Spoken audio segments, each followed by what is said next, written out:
안녕하세요. 마틸다입니다. 오늘은 우리가 사랑하는 성녀 파우스티나 수녀님의 일기를 읽어드리겠습니다. 수녀님이 누구인지 궁금하신 분은 동영상 아래를 참고하세요. 그럼 지금부터 시작합니다. 많은 사람들 속에 둘러싸여 집에서 보낸 날들이 하루하루 지나갔다.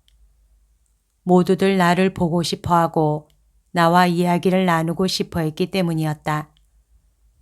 25명이나 되는 사람들이 모인 적도 자주 있었다. 그들은 내가 들려주는 성인들의 생애에 대한 이야기를 아주 재미있게 들었다. 우리 집에서는 매일 저녁 하느님에 대한 것 이외에는 아무것도 이야기하지 않았기 때문에 우리 집은 진정으로 하느님의 집인 것처럼 느껴졌다. 이야기를 하는 것이 피곤해지고 고독과 침묵이 그리워질 때면 하느님과 홀로 대화를 나누려고 저녁에 몰래 정원으로 빠져나왔다. 그러나 이것도 쉬운 일이 아니어서 뜻대로 되지 않았다. 즉시 동생들이 따라 나와서 나를 집 안으로 끌고 들어갔기 때문이었다. 그러면 나는 다시 한번 이야기를 해야 했고 거기에는 나를 뚫어지게 바라보는 사람들의 시선이 기다리고 있었다. 그러는 중에도 나는 좀 쉬는 틈을 내었고 그런 때에는 나의 남동생들에게 나를 위해서 노래를 해달라고 청했다. 남동생들은 아름다운 목소리를 가졌고 동생 한 명은 바이올린을 또 다른 동생은 만돌린을 연주하였기에 기꺼이 부탁할 수 있었다. 그래서 그들이 노래를 하고 연주를 하는 동안에 나는 사람들과 같이 있는 자리를 피하지 않고도 내적 기도를 할 수 있었다. 또 한 가지 내게 무척 힘이 드는 일은 아이들에게 키스를 해주는 것이었다. 나를 아는 부인들은 자기의 자녀들을 데리고 와서는 내가 그 아이들을 아주 잠시 동안만이라도 내 팔에 안아주고 또 키스를 해주기를 원하는 것이었다. 그들은 이것을 큰 축복으로 여겼고 나에게는 덕행을 실천하는 기회가 되었다. 왜냐하면 대부분의 아이들이 무척 지저분했기 때문이었다. 그러나 이런 느낌을 극복하고 싫은 내색을 드러내지 않기 위해서 나는 더러운 아이들에게 2번 키스해 주었다. 어느 한 분이 눈병이 나서 고름이 차 있는 아이를 데리고 와서 나에게 말했다. 수녀님, 이 아이를 잠시 동안만이라도 당신 팔에 안아주세요. 부탁입니다. 내 본성은 뒤로 물러나려 했지만 나는 일부러 아무것도 꺼리지 않고 아이를 팔에 안고 하느님께 아이를 치유해 주시기를 청하면서 바로 그 병든 눈 위에 2번 키스했다.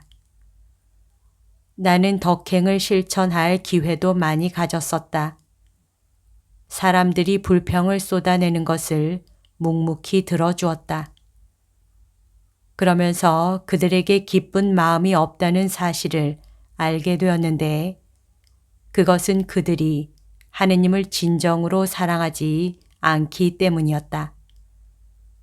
나는 이러한 사실로 인해 조금도 놀라지 않았다. 하루는 내 동생들 중에 2명을 만나지 못해서 무척이나 근심스러웠다. 나는 내적으로 그들의 영혼이 큰 위험에 처했다는 것을 느꼈다. 그들에 대한 생각 때문에 마음이 무척 아팠다.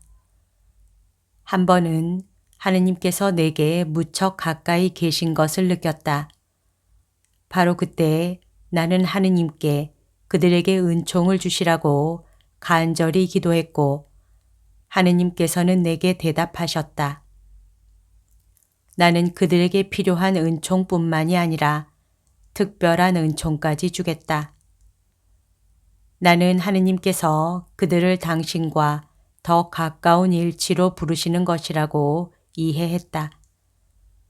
우리 가족들 안에 그런 큰 사랑이 지배한다는 생각에 한없이 기뻤다. 내가 부모님 곁을 떠나면서 그들의 축복을 청했을 때 나는 하느님 은총의 강력한 힘이 내 영혼 위에 쏟아져 내리는 것을 느꼈다. 나의 아버지와 어머니 그리고 대모님께서는 눈물을 흘리시면서 나를 축복해 주셨다. 내가 하느님의 은총에 최대한으로 충실하기를 기원해 주시고 나를 수도 생활로 불러주신 주님의 크신 은총에 감사하기를 절대로 잊지 말라고 당부하셨다. 가족들은 그들을 위해서 기도해 달라고 나에게 부탁했다. 모두가 울었지만 나는 한 방울의 눈물도 흘리지 않았다. 나는 용감해지려고 노력하면서 할 수 있는 한 그들을 위로했고 하늘나라에서는 우리가 다시는 헤어지지 않을 것이라는 것을 기억시켜 주었다. 스타니스와브는 차를 타는 곳까지 나를 배웅해 주었다. 나는 스타니스와브에게 하느님께서 순결한 영혼을 얼마나 사랑하시는지 말하고 하느님께서 그를 만족하게 생각하신다고 확신시켜 주었다. 내가 그에게 하느님의 선하심과 하느님께서 얼마나 우리를 생각해 주시는지를 이야기했을 때 그는 어린아이처럼 울음을 터뜨렸다. 나는 그것을 보고 하나도 놀라지 않았다. 그는 순결한 영혼이었고 그렇기 때문에 하느님을 쉽게 알아볼 수 있었기 때문이었다. 일단 차에 탄 후에는 나도 마음을 놓고 어린아이처럼 기쁨에 차서 실컷 울었다. 하느님께서 우리 가족들에게 그렇게도 많은 은총을 주신 것을 보고 기뻤기 때문이었다. 그리고 나는 깊은 감사의 기도 속으로 빠져들어갔다. 저녁에 나는 벌써 바르샤바에 도착했다. 제일 먼저 나는 이 집의 주인님, 성체 안에 계신 예수님께 인사를 드렸고 그 다음에 공동체 전체에게 인사를 드렸다.